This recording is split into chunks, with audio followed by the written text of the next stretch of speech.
Hey guys, how's it going? So the IRS has just purchased about $700,000 worth of ammunition just within the last several months. Now this comes just on the heels of the recent reports that I've been talking about Lake City allegedly not being willing to sell ammo or not being allowed to sell ammo to the public in the near future. And when I was talking about that during one of my live streams, I talked about, I wonder if this has anything to do with these federal agencies who buy all this ammo. I mean, departments that you wouldn't even think would need guns. And then this report just comes out today, and this is from the Gateway Pundit. And I'm going to go over this article real quick because I think this is interesting, and I'm going to leave a link to that down in the description, as well as check out my locals community where I do tons of extra content besides YouTube, and we're having a great time over there. So it starts off, according to a report by Breitbart, the IRS has spent hundreds of thousands of dollars buying ammunition, raising concerns about why a government agency is buying ammunition that the administration plans to restrict further in the coming months. The M855 from Lake City, I'm thinking about that right as I'm going through this article. On Saturday, Congressman Matt Gaetz told Breitbart that the IRS spent approximately $700,000 between March and June 1st purchasing this ammunition. And as I continue on in just a minute here, you're going to see that's like astronomically larger than what they normally purchase. Where there's smoke, there's fire in a lot of cases. I want to hear down in the comments what you guys think. But let me continue on real quick. Gaetz called the IRS's acquisition of the ammunition, quote, bizarre. He said, quote, there is concern that this is part of a broader effect to have an entity in the federal government buy up ammo to reduce the amount of ammunition that is in supply, while at the same time making it harder to produce ammo. I hope this isn't true, but let's see what happens here. The congressman went on to propose potential scenario where federal agencies are buying up ammunition and putting citizens in a situation where they cannot exercise their Second Amendment rights due to the inability to get ammunition. See, if they can't get things through Congress, they try the three-letter agencies. And when that starts getting shot down or challenged in court too much, now we see very recently they're trying other things.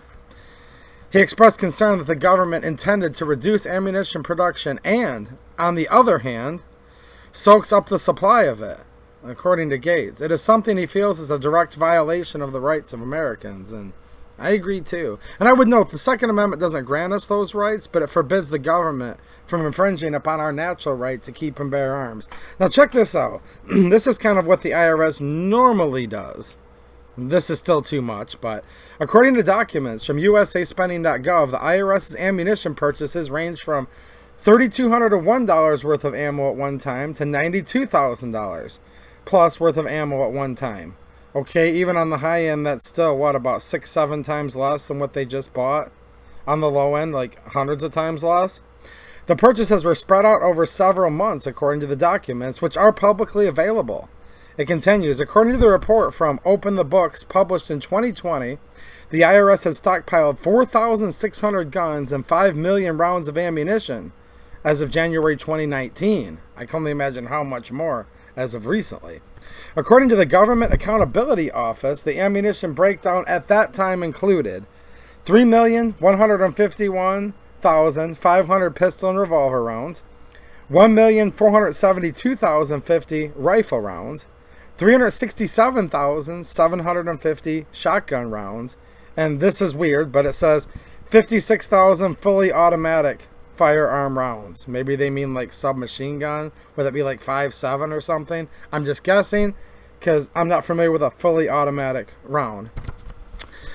A little bit more here. More interesting is that the IRS does not follow any regulations concerning the issuance, use, and accountability of the agency staff carrying such weapons.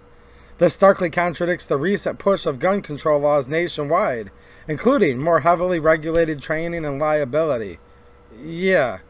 The people, the right to keep and bear arms shall not be infringed, period. I don't think there should be any mandatory training laws. Fed boys? Yeah, they should have training, especially with the potential risk of them carrying guns. It's my opinion. According to the reports from the Treasury Inspector General for Tax Administration, the IRS has repeatedly failed to ensure that procedures relating to firearms are properly followed. There is no national level review of firearms training records to ensure that all special agents meet the qualification requirements, according to the report. Furthermore, the report states that the IRS's failure to conduct proper internal oversight of its weapons could have serious consequences for the public.